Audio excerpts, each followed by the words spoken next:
एक छोटे से गांव में जहां हरी भरी खेतियां और पुरानी हवेलियां आपस में घुल मिल गई थीं, वहां रहती थी दो गरीब बहनें राधा और मीरा। राधा बड़ी थी, उम्र करीब 25 साल, और मीरा छोटी, 20 साल की।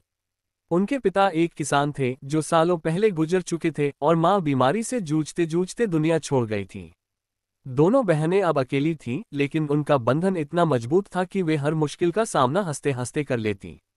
राधा गांव के स्कूल में पढ़ाती थी, जहां से थोड़ी बहुत कमाई हो जाती, और मीरा घर पर सिलाई कढ़ाई का काम करती। उनका छोटा सा घर मिट्टी का था, छत पर घास उगी हुई, लेकिन अंदर प्यार की गर्माहट थी जो किसी अमीर घर से कम नहीं। गांव के दूसरी तरफ थी एक बड़ी हवेली, जहां रहता था अमीर जमींदार राजेश सिंह। लोग उसे आमिर साहब कहते थे। उसकी उम्र 40 के करीब थी, चेहरे पर घमंड की चमक और आंखों में लालच की चिंगारी। उसके पास सैकड़ों एकड़ जमीन थी, गांव की आधी दुकानें उसकी थीं, और बैंक में इतना पैसा कि गिनते गिनते थक जाएं। लेकिन उसके दिल में गरीबों के लिए कोई जगह नहीं थी। वह सोचता था कि पैसा ही सब कुछ है, और गरीब लोग बस उसके लिए काम करने वाले मजदूर हैं। राजेश सिंह की एक बेटी थी, लेकिन वह शहर में पढ़ाई कर रही थी, और पत्नी सालों पहले छोड़ चुकी थी। अकेला रहता था, लेकिन उसके चारों तरफ नौकर चाकरों की फौज थी। एक दिन की बात है, गांव में बारिश का मौसम आया। राधा और मीरा की झोपड़ी की छत टपक रही थी। वे दोनों बहनें छत पर चढ़कर मरम्मत करने की कोशिश कर रही थीं। तभी अमीर साहब की जीप गांव की सड़क से गुजरी। वह अपनी जमीन का जायजा लेने जा रहा था।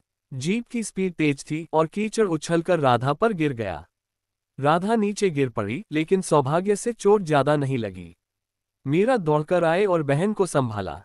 अमीर साहब ने जीप रोकी नहीं, बस खिड़की से झांककर हंस दिया और आगे बढ़ गया। ये छोटी सी घटना थी, लेकिन यहीं से शुरू हुई अमीर बनाम गरीब बहनों की कहानी। राधा को गुस्सा आया। वह बोली, दीदी, ये अमीर लोग हमें इंसान ही नहीं समझते। हमारी मेहनत की कोई कदर नहीं। मीरा ने उसे शांत किया, चलो भगवान पर छोड़ दो, हम अपनी जिंदगी जिएंगे। लेकिन राधा के मन में कुछ ठान लिया था। अगले दिन वह स्कूल से लौटकर गांव की पंचायत में गई और अमीर साहब की शिकायत की। पंचायत के सरपंच ने सुना, लेकिन अमीर साहब का रुतबा इतना था कि कोई कुछ बोल नहीं पाया। उल्टा सरपंच ने राधा को ही डांटा, तुम गरीब हो, चुपचाप रहो। अमीर साहब गांव के मालिक हैं। इस घटना से अमीर साहब को पता चला। वह गुस्से से लाल हो गया। उसके लिए यह अपमान था कि कोई गरीब लड़की उसके खिलाफ बोले। उसने अपने नौकरों को भेजा और राधा मीरा की झोपड़ी के पास की जमीन पर कब्जा करने का प्लान बनाया। वह जमीन वास्तव में गांव की सार्वजनिक थी, लेकिन अमीर साहब ने दस्तावेजों में हेरफेर कर इसे अपनी बता दिया।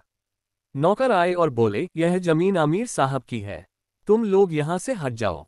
बहनें हैरान रह गईं। मीरा रोने लगी, ये हमारी झोपड़ी है, सालों से यहां रहते हैं। लेकिन नौकरों ने धमकी दी, कल तक खाली करो वरना बुलडोजर से गिरा देंगे। राधा ने हार नहीं मानी। वह शहर गई और एक वकील से मिली। वकील ने कहा, तुम्हारे पास दस्तावेज नहीं है, लेकिन सच्चाई तुम्हारे साथ है। मैं मदद करूंगा। लेकिन वकील की फीस ज्यादा थी। राधा ने अपनी सारी बचत निकाली, मीरा ने अपनी सिलाई मशीन बेच दी। वे दोनों अब और गरीब हो गईं, लेकिन संघर्ष करने को तैयार। अमीर साहब को जब पता चला, वो हंस पड़ा, ये गरीब बहनें मेरे खिलाफ, मैं उन्हें कुचल दूंगा। उसने गांव में अफवाह फैलाई कि राधा और मीरा चोर हैं और उनकी झोपड़ी अवैध है। गांव वाले डर से चुप हो गए। धीरे धीरे कहानी फैलने लगी। गांव के कुछ युवा राधा के साथ आ गए। एक लड़का, विक्रम, जो राधा का दोस्त था, बोला, मैं तुम्हारे साथ हूं। अमीर साहब की जाति नहीं चलेगी। विक्रम एक छोटा व्यापारी था, लेकिन दिल का साफ। मीरा को विक्रम पसंद था, लेकिन अभी संघर्ष का समय था। आमिर साहब ने विक्रम की दुकान पर छापा मरवाया, लेकिन विक्रम डरा नहीं। ये भाग संघर्ष की शुरुआत था। बहनें अब अकेली नहीं थीं, लेकिन अमीर साहब की ताकत बढ़ी थी। शब्द गिनती लगभग 850। मैंने कहानी को विस्तार दिया, लेकिन 1000 के करीब पहुंचाने के लिए और विवरण जोड़ सकता हूं, लेकिन यहाँ अब कहानी का संघर्ष बढ़ता है। अमीर साहब ने कोर्ट में केस दायर किया। वकील ने बहनों को बताया कि अमीर साहब ने फर्जी दस्तावेज बनवाए हैं। राधा ने गांव वालों से गवाही मांगी, लेकिन ज्यादातर डर गए। केवल विक्रम और कुछ बुजुर्ग आए। कोर्ट में पहली सुनवाई हुई। अमीर साहब का वकील बोला, ये बहनें अवैध कब्जा कर रही हैं। राधा का वकील ने जवाब दिया, ये सार्वजनिक जमीन है। जज ने अगली तारीख दी। इस बीच अमीर साहब ने बहनों को डराने के लिए नौकर भेजे, जो रात में पत्थर फेंकते। मीरा डर गई, लेकिन राधा बोली, हम लड़ेंगी। गांव में अब दो गुट हो गए, अमीर साहब के समर्थक और गरीबों के। राधा ने स्कूल के बच्चों को पढ़ाते हुए नैतिकता की बातें बताईं। बच्चे घर जाकर माँ बाप को बताते। धीरे धीरे समर्थन बढ़ा। अमीर साहब को लगा कि यह छोटी बात बड़ी हो रही है। उसने पैसे देकर कुछ गवाह खरीदे, लेकिन मीरा ने एक पुराना दस्तावेज ढूंढा जो उनके पिता का था। वह दस्तावेज साबित करता था कि झोपड़ी वैध है। वे खुश हुईं। कोर्ट की अगली सुनवाई में राधा और मीरा ने अपना दस्तावेज पेश किया। अमीर साहब हैरान रह गया। उसका वकील बोला, ये फर्जी है, लेकिन जज ने जांच का आदेश दिया। अमीर साहब गुस्से में घर लौटा और सोचा, ये गरीब बहनें मुझे हराएंगी। असंभव। उसने एक नया प्लान बनाया। उसने गांव के पानी के स्रोत पर कब्जा करने की कोशिश की, जो बहनों की झोपड़ी के पास था। पानी का स्रोत गांव के लिए महत्वपूर्ण था, लेकिन अमीर साहब ने उसे अपनी जमीन बताकर बाड़ लगा दी। गांव वाले परेशान हो गए। राधा ने मीटिंग बुलाई और बोली, ये सिर्फ हमारी लड़ाई नहीं, पूरे गांव की है। मीरा अब ज्यादा सक्रिय हो गई। वह गांव की महिलाओं से मिली और उन्हें समझाया। महिलाएं साथ आईं। वे सब मिलकर अमीर साहब के खिलाफ प्रदर्शन किया। अमीर साहब ने पुलिस बुलाई, लेकिन पुलिस वाले भी गांव के थे, वे ज्यादा सख्ती नहीं दिखा पाए। विक्रम ने शहर से मीडिया को बुलाया। एक अखबार में खबर छपी, अमीर जमींदार की जात थी, गरीब बहनें लड़ रही हैं न्याय के लिए। खबर पढ़कर अमीर साहब का घमंड चूर हो गया। उसने मीडिया वालों को पैसे देकर चुप कराने की कोशिश की, लेकिन एक रिपोर्टर नहीं माना। इस बीच अमीर साहब की बेटी प्रिया शहर से लौटी। वह 22 साल की थी, पढ़ी लिखी और आधुनिक सोच वाली। उसने पिता की हरकतें सुनी और पूछा, पापा आप ऐसा क्यों कर रहे हैं? वे गरीब बहनें क्या बिगाड़ रही हैं?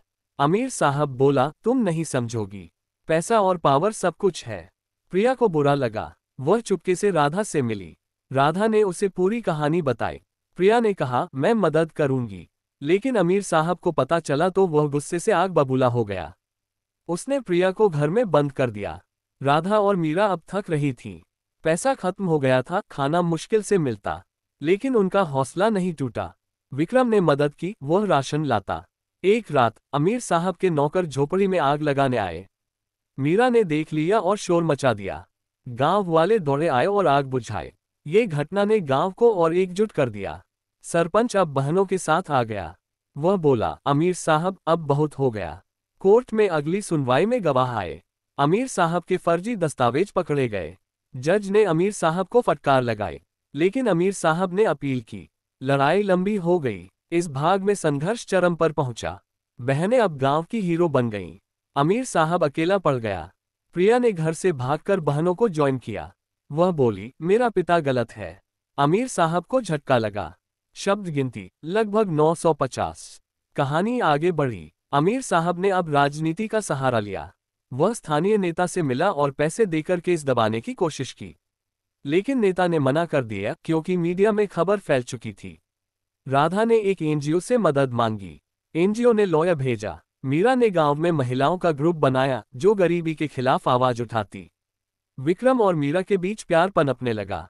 एक दिन विक्रम ने मीरा से कहा, तुम्हारे लिए मैं कुछ भी करूंगा। मीरा शर्मा गई। अमीर साहब अब बीमार पड़ गया। घमंड से दिल की बीमारी हो गई। डॉक्टर ने कहा, तनाव कम करो, लेकिन वह नहीं माना। प्रिया ने पिता से बात की, पापा माफी मांग लो। अमीर साहब ने मना कर दिया। अब कहानी चरम पर थी। कोर्ट का फैसला आने वाला था। अमीर साहब ने आखिरी कोशिश की। उसने बहनों को पैसे की पेशकश की। नौकर आया और बोला, अमीर साहब 5 लाख रुपये दे रहे हैं, केस वापस लो। राधा हंस पड़ी, हमारा सम्मान पैसों से नहीं खरीदा जा सकता। मीरा ने भी मना कर दिया।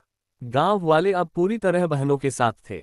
प्रदर्शन बड़ा हो गया। मीडिया ने लाइव कवरेज किया। फैसला आया। कोर्ट ने बहनों के पक्ष में निर्णय दिया। जमीन उनकी रही और अमीर साहब पर जुर्माना लगा। अमीर साहब कोर्ट से बाहर आया, चेहरा उतरा हुआ। प्रिया ने उसे गले लगाया, पापा अब सुधर जाओ। लेकिन अमीर साहब का घमंड टूटा नहीं। उसने गांव छोड़ने का फैसला किया, लेकिन जाने से पहले उसने बहनों से बदला लेने की ठानी। उसने अपने आदमियों से कहा, उनकी झोपड़ी जला दो। रात हुई। नौकर आए, लेकिन विक्रम ने देख लिया। वह दौड़ा और शोर मचाया। गांव वाले जाग गए। नौकर पकड़े गए। अमीर साहब खुद आया, गुस्से में। वह चिल्लाया, तुम गरीब हो, मेरे खिलाफ कैसे? राधा बोली, हम गरीब हैं, लेकिन इंसान हैं। आपका पैसा हमें नहीं डरा सकता। अमीर साहब ने पिस्तौल निकाली, लेकिन प्रिया ने रोक लिया। पापा, बस करो। पुलिस आए और अमीर साहब को गिरफ्तार किया। ये चरमोत्कर्ष था। अमीर साहब जेल गया। बहनें जीत गईं, लेकिन जीत आसान नहीं थी। मीरा घायल हो गई थी संघर्ष में। विक्रम ने उसे अस्पताल ले जाया। राधा ने गांव वालों को धन्यवाद दिया। प्रिया अब बहनों के साथ रहने लगी। वह बोली, तुमने मुझे सिखाया कि पैसा सब कुछ नहीं। कहानी में अब भावनाएं उफान पर थीं। अमीर साहब जेल में अकेला था। उसे अपनी गलतियां याद आईं। उसने प्रिया को चिट्ठी लिखी, मुझे माफ कर दो।